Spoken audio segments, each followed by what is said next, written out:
The town of Butterworth sits roughly 120 miles northeast of East London, in what was then the Transkeian territories of South Africa's Cape Province.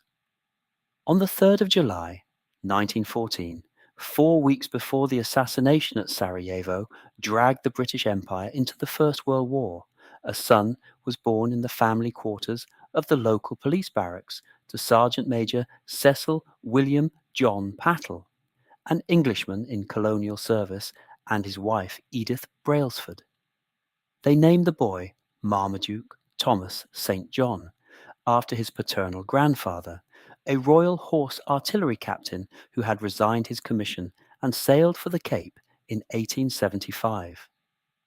The Pattles were not landed gentry.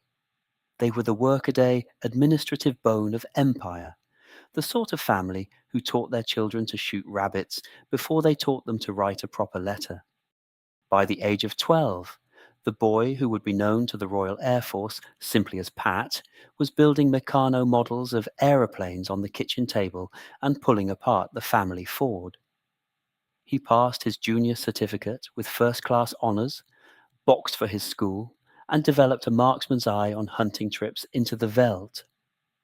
The flat, brown distances of the Eastern Cape teach a particular kind of shooting.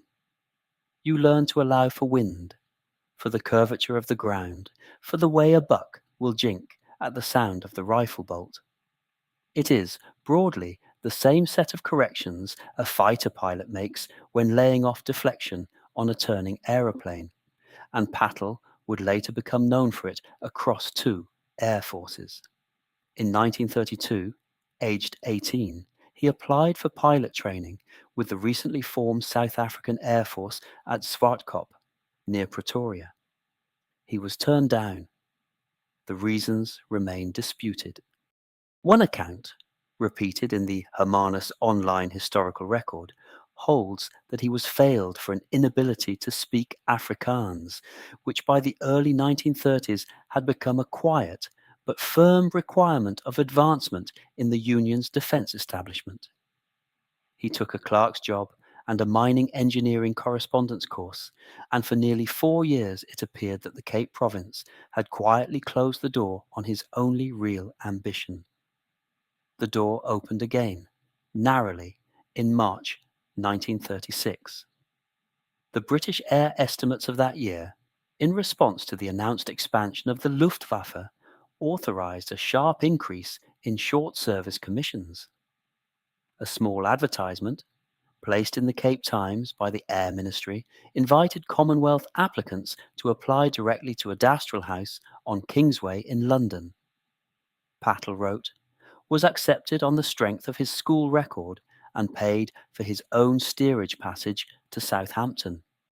The Air Ministry would reimburse him only on satisfactory completion of training.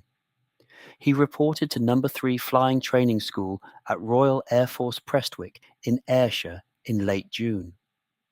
The Avro Tutor he flew that summer was a fabric-skinned biplane with a Lynx engine of 215 horsepower and a top speed of 122 miles per hour.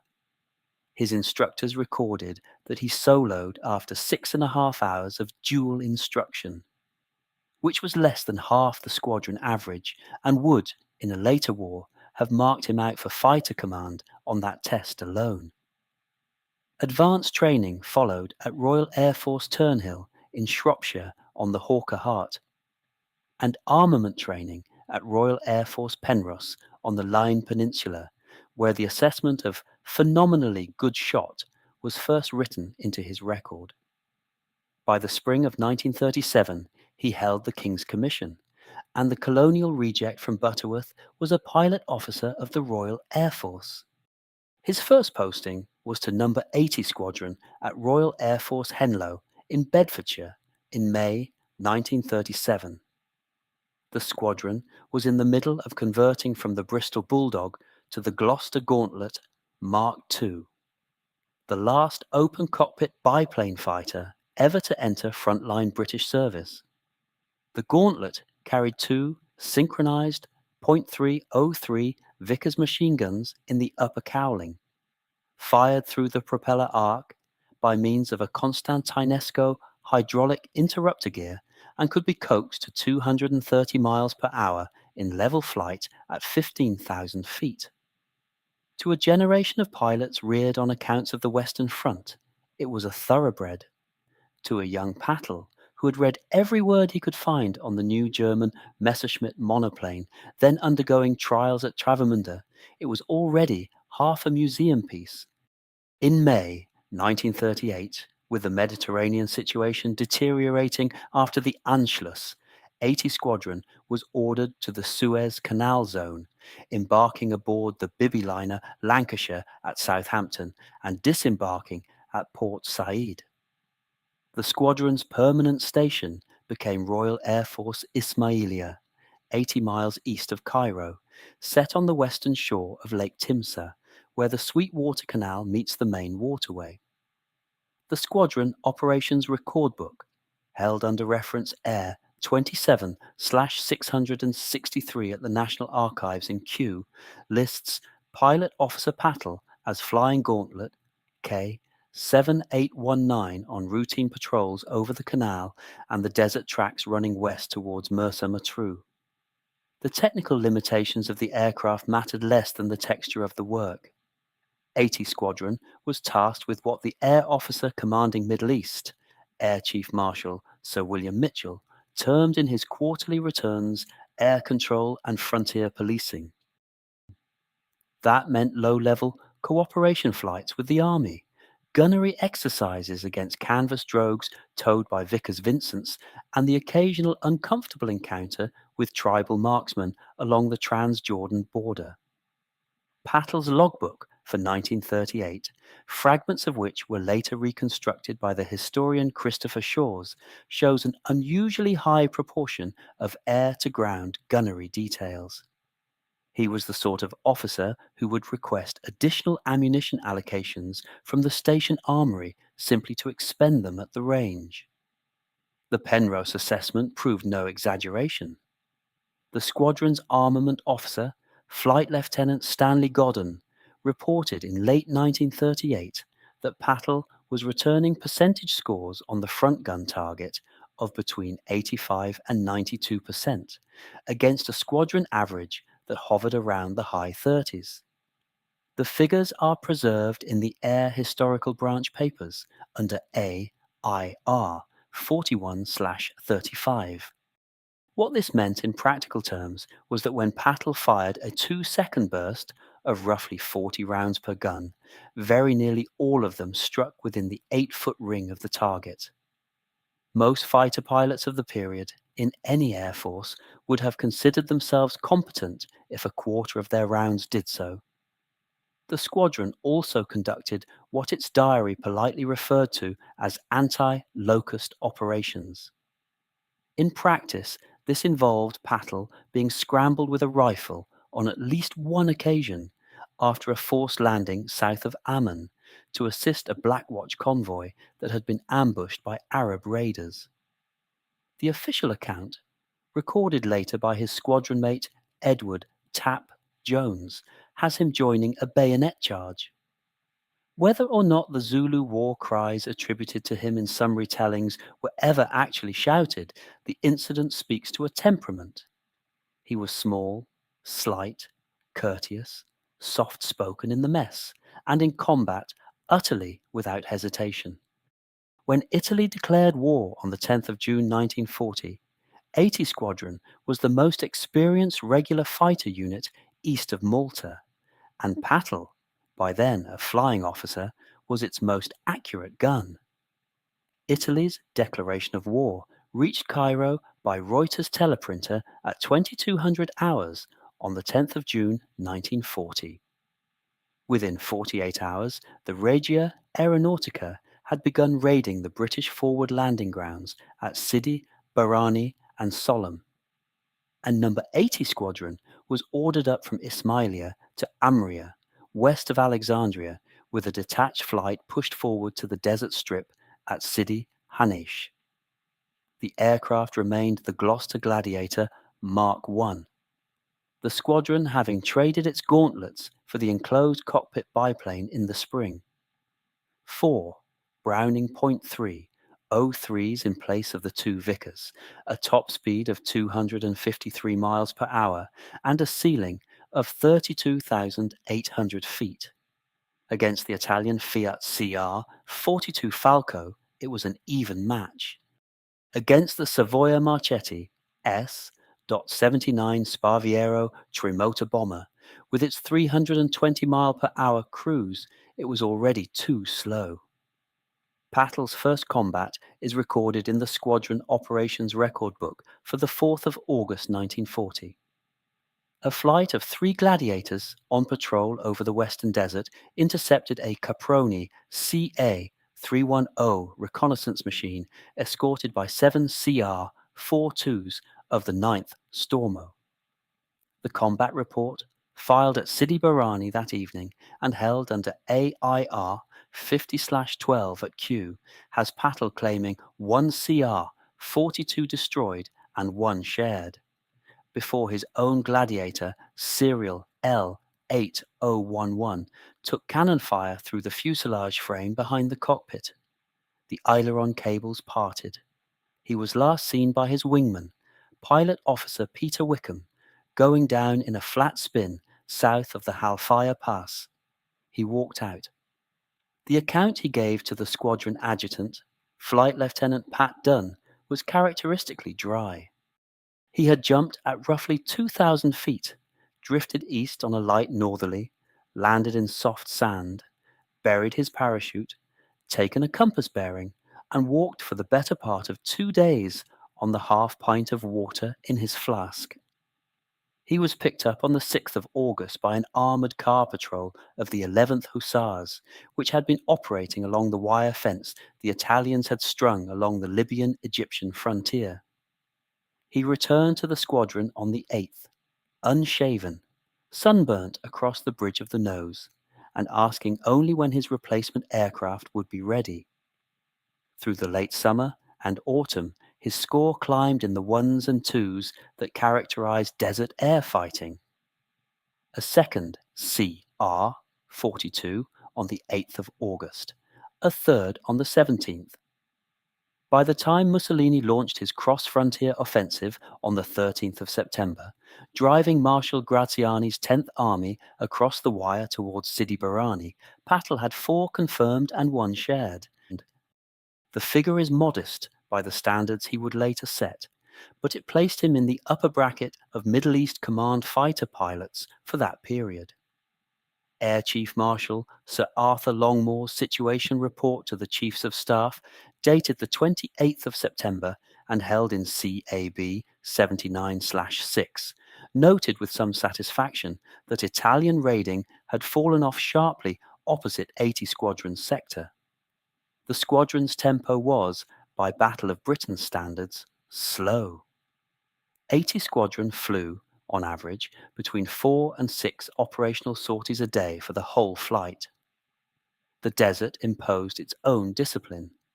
Engines suffered from sand ingestion through the carburetor air intake, and the Gladiator's Bristol Mercury 8 required complete top overhaul every 80 flying hours rather than the standard 120.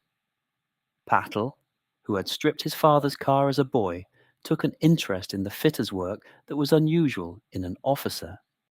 The squadron's chief engineering officer later wrote that the South African could tell, by sound alone, when a magneto was about to fail. In November, with the Italian invasion of Greece a month old, 80 Squadron received its movement orders for the Balkans. The order reached number 80 Squadron at Umbria on the 13th of November 1940. The Greek government, after 3 weeks of holding the Italian invasion in the snow of the Pindus Mountains, had finally accepted the offer of Royal Air Force assistance, which Anthony Eden, then Secretary of State for War, had pressed on the cabinet during his visit to Athens at the end of October. The relevant cabinet conclusion, recorded in CAB 65/9 for the meeting of the 4th of November, authorized the dispatch of 1 Blenheim Squadron, 1 Gladiator Squadron, and 1 Wellington flight, on the understanding that they would not be employed beyond the range of their own fighter protection. 80 Squadron embarked at Alexandria aboard the SS Devis on the 15th of November and disembarked at Piraeus 4 days later.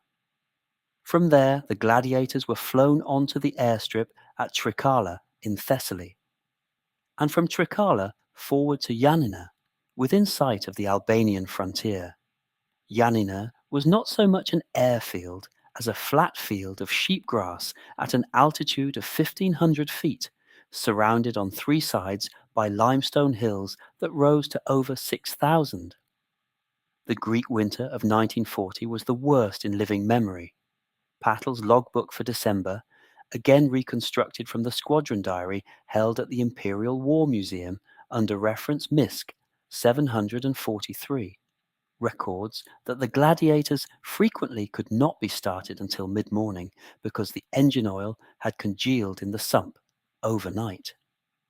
Ground crew slept under the wings. The squadron's own armourers improvised wingtip flares from petrol-soaked rags because the issue Holt landing flares would not strike in the wet. The opposition, however, was no longer the Regia Aeronautica of August. Over Albania, the Italians had concentrated their best units. The 150th Gruppo Autonomo, the 160th, and elements of the 4th Stormo were flying Fiat CR 42s and the newer Fiat G50 Bias monoplane, and they were doing so with considerable aggression. Pattle's first claim in the new theatre came on the 19th of November, a CR 42 over Koritsa. The pattern of the next 10 weeks was set on that day. The Gladiators would climb in flights of 3 or 6, push northwest across the Albanian frontier above the Pindus snow line, and try to engage the Italian formations, escorting the bombing raids on the Greek lines at Klissura and Tepelene. The fighting was brutal and at very close quarters. On the 20th of December, the squadron, then commanded by Squadron Leader William Hickey, intercepted a strong formation of CR-42s over the Argyro-Castron Valley. Pattle accounted for 1. Hickey was hit, bailed out at 4,000 feet, and was machine-gunned in his parachute by an Italian pilot whose identity has never been formally established. Pilot Officer Ripley was killed in the same engagement. Pattle, who was perhaps 200 yards behind Hickey at the moment the parachute streamed, witnessed the killing and made no public reference to it for the rest of his life, save for one line in a letter to his sister in East London dated the 2nd of January 1941. "There are now things," he wrote, "which one does not put in a report." He claimed his 15th and last victory in the Gladiator on the 9th of February 1941. By that point, the Italians had lost most of their experienced pilots over Albania.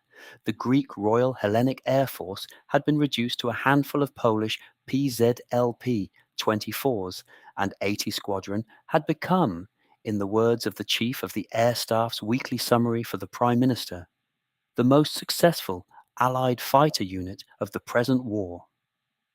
The Distinguished Flying Cross was gazetted to Pattle on the 11th of February. He was 26 years old.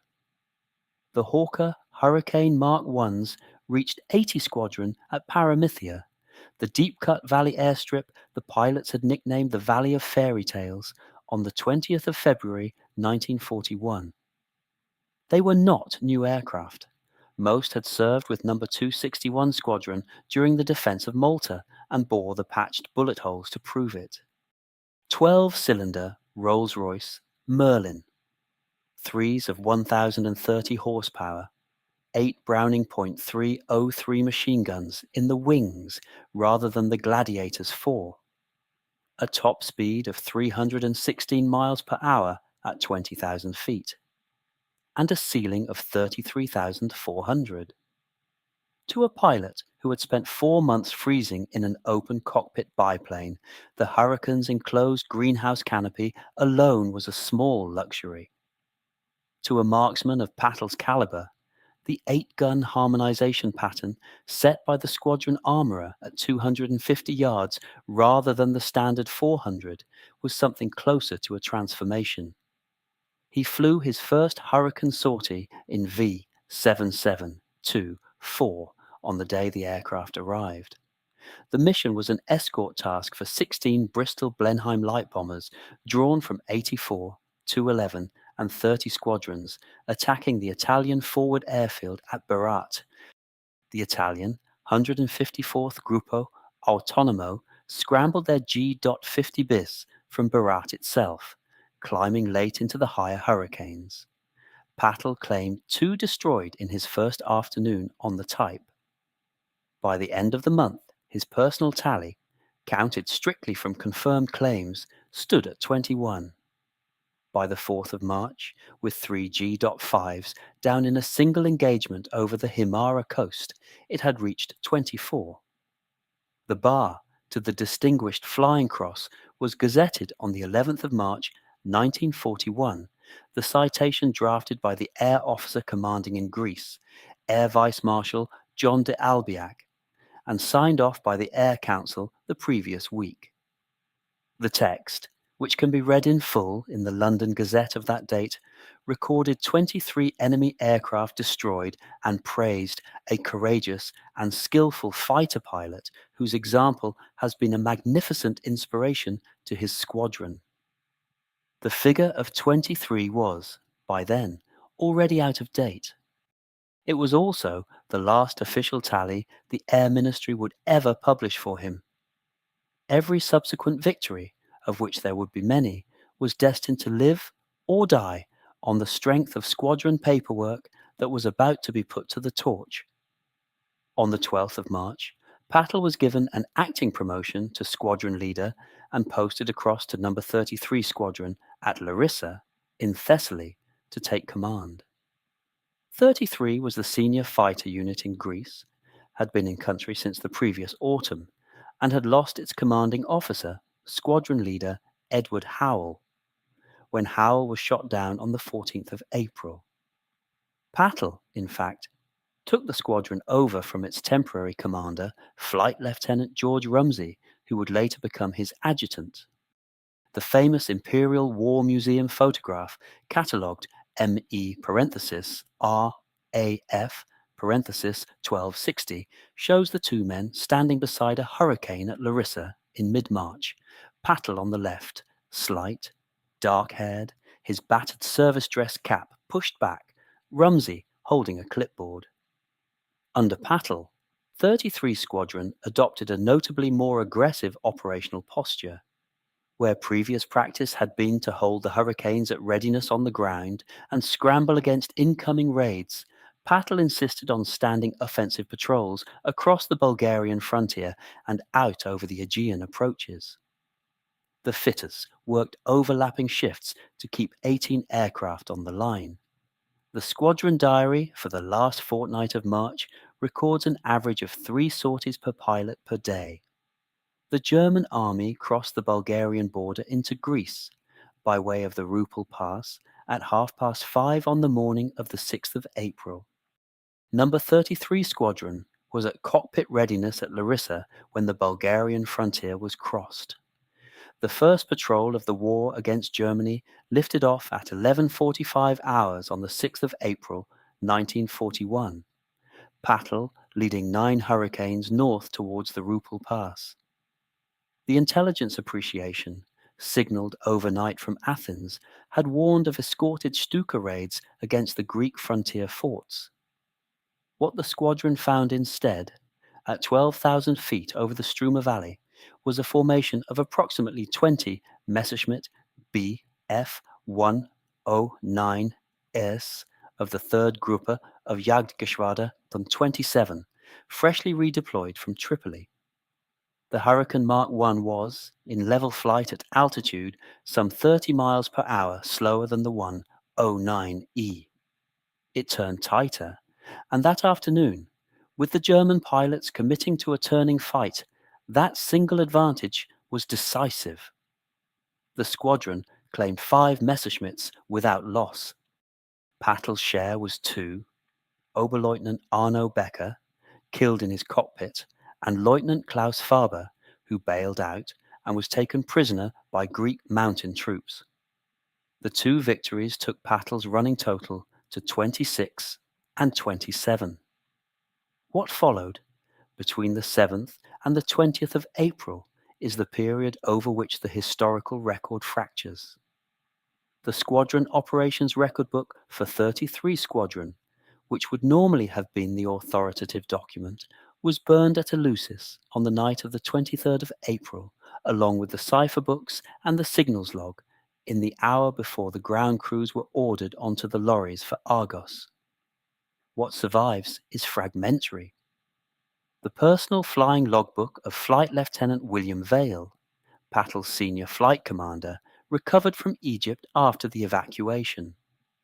Diary entries kept in pencil by leading aircraft man Marcel Como, an engine fitter who would later write a memoir titled Operation Mercury. A handful of combat reports filed in duplicate at Athens headquarters and flown out on the last Sunderland flying boat from Phaleron Bay.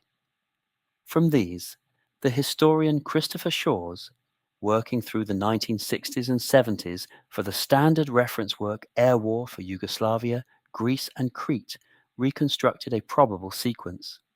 On the 10th of April, Pattle claimed a Henschel H S-126 reconnaissance machine and a 109. On the 11th, two Junkers Ju-88s.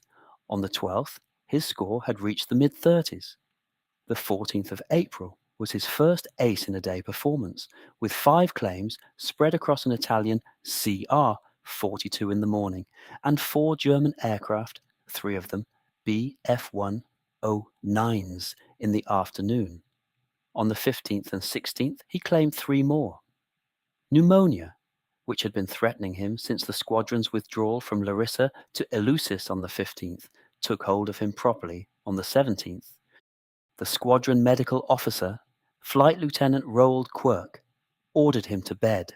He refused. The 19th of April, 1941 was his greatest day.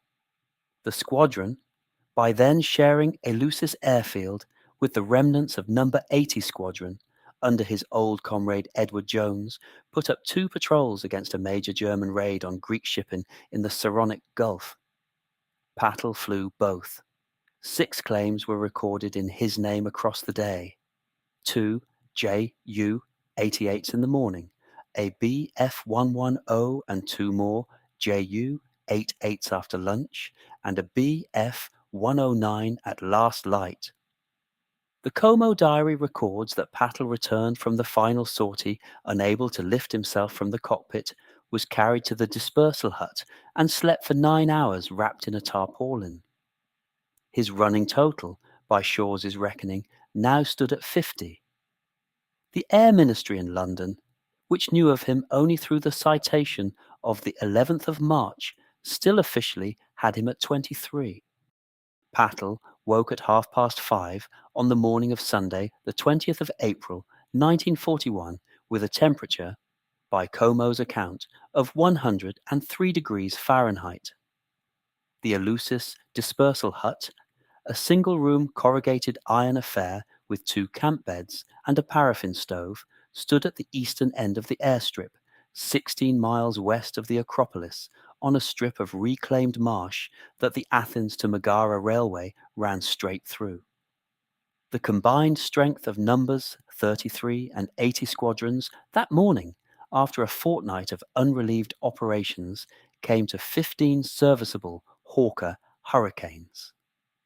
The Luftwaffe order of battle facing them, signalled to Air Headquarters Athens by the previous afternoon's reconnaissance summary, was in the order of 200 aircraft, drawn principally from Kampfgeschwader 2 and Lehrgeschwader 1, escorted by the Bf-110-9s of Zerstörergeschwader 26 and the Bf-109s of Jagdgeschwader 27. The first scramble came at 12 minutes past 3 in the afternoon. The plot, from the Greek Observer Corps, showed a heavy raid forming up over Salamis Island and turning for Piraeus Harbour. where the cruiser HMS York lay scuttled and burning from an Italian frogman attack 3 weeks earlier, and where the British supply ships Clan Cumming and Patris were lying at the quays. Pattle, who had been ordered by Squadron Leader Jones to remain at dispersal, walked across the perimeter track to Hurricane 5, 7, 5, 8, 9, signed the form 700 for the aircraft, and took off third in the section. He was, by every account, running a fever sufficient to ground a civil airline pilot in peacetime. The engagement that followed, which Greek historians would later style the Battle of Athens or the Battle of Piraeus Harbour, lasted approximately 45 minutes. Pattle is credited, on the evidence of surviving fellow pilots and the partial combat report flown out the following day, with 3 victories in his final action.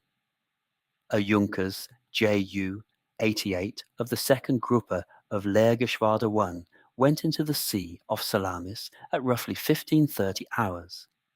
A Bf 110 of the 2nd Staffel of Zerstörer-Geschwader 26 fell shortly afterwards, its starboard engine streaming glycol.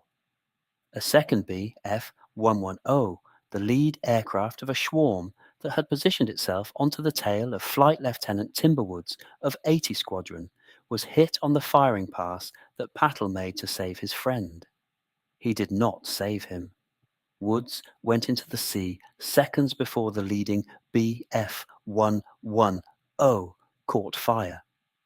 Pattle, in the act of pulling up from the firing run, was struck from above by the wingman of the burning Messerschmitt, Oberleutnant Sophus Bargo of the 6th Staffel of Zerstörer-Geschwader 26. Bargo's 20mm rounds struck the cockpit area of Pattle's Hurricane from the rear quarter. The aircraft, observed by Pilot Officer Roald Dahl of 80 Squadron, dropped its starboard wing and dived, burning into Eleusis Bay at a height that prevented any possibility of bailout. Of the 15 Hurricanes that had taken off, only 7 returned to the airfield. The 4 pilots killed included Pattle, Woods, Pilot Officer Harry Starrett of 33, and Flying Officer Frank Holman of 80. His body was not recovered. The seabed off Eleusis falls away sharply to 20 fathoms within a quarter of a mile of the shoreline, and the wreckage was never marked. Pattle's name was entered, in due course, on column 239 of the Alamein Memorial in Egypt, which commemorates the 30,000 Commonwealth servicemen with no known grave from the Middle East theatre. His final running tally, by the reckoning Christopher Shaw's would publish 30 years later in the standard work Aces High, was 50 individual victories and 2 shared, achieved in 9 months of operational flying. The squadron paperwork did not survive him by long. On the night of the 22nd of April, with German armoured columns reported within 90 miles of Athens, the orders for the destruction of classified material reached Eleusis from air headquarters at the Hotel Grande Bretagne. The operations record book of No. 33 Squadron, the combat reports for the period from the 6th of April onwards, the squadron diary, the cipher books, and the intelligence file of enemy aircraft identifications were taken behind the dispersal hut and burned in a 44-gallon drum. Leading aircraft man Como, who helped feed the pyre, later wrote that the loose pages went up first and the bound books had to be torn apart by hand. No. 80 Squadron destroyed its own records the same night. The wireless sets were smashed with rifle butts. The remaining Hurricanes, including the 3 still bearing Pattle's individual markings, were flown to Argos in the southern Peloponnese the following morning, and from Argos, 6 days later, were either flown on to Crete or set alight on the strip as the Junkers Ju 87s came in. The consequence, in Air Ministry terms, was administrative. The London record of Pattle's tally ended where the published citation of the 11th of March had left it, at 23. The intervening fortnight between the 6th and the 20th of April, during which his score had more than doubled, existed only in the memories of the surviving pilots and in such private notebooks as had been carried out of Greece in personal kit. Squadron Leader Edward Jones, Flight Lieutenant William Vail, and Flying Officer Roald Dahl all wrote, in due course, on what they had seen at Eleusis. Their accounts agreed substantially with one another. They did not agree with the file. The Air Ministry of 1941 was not in the business of revising scores upwards on the strength of verbal recollection. The procedure laid down in Air Publication 1641 required a written combat report, countersigned by the squadron commander, before a claim could be confirmed. The squadron commander in this case was Pattle himself, and Pattle was at the bottom of Eleusis Bay. No award of the Distinguished Service Order, no mention in dispatches, no posthumous Victoria Cross was therefore submitted in his name, and none was made. The second silence was political. Pattle was a South African by birth, and the South Africa to which his family belonged was, after the Nationalist Party's victory of 1948, no longer interested in commemorating the Springbok contribution to the British War. The pilots of his generation, men such as Sailor Malan, Roger Bushell of the Great Escape, and John Nettleton, 50C, of the Augsburg Raid, were quietly dropped from the school curriculum and from the official histories. The Pattle family had no political weight, no surviving brothers in uniform, no title connections in Whitehall to press the case. His mother Edith, who outlived him by 21 years, wrote twice to the Air Ministry in 1946 and again in 1953, asking whether the record might be reviewed. The replies, polite and brief, are preserved in the Pattle family papers in the Western Cape archives. They explained that without documentary evidence, the matter could not be reopened. The third silence was the man himself. Pattle disliked publicity, refused interviews with war correspondents in Athens, and asked his ground crew not to paint kill markings on his Hurricane. The combination of an empty file, a hostile post-war politics in the country of his birth, and a personality that had taken pains to leave no trace, has left the highest scoring British and Commonwealth fighter pilot of the Second World War as a footnote in the literature. His column at El Alamein is rarely visited. The grave does not exist.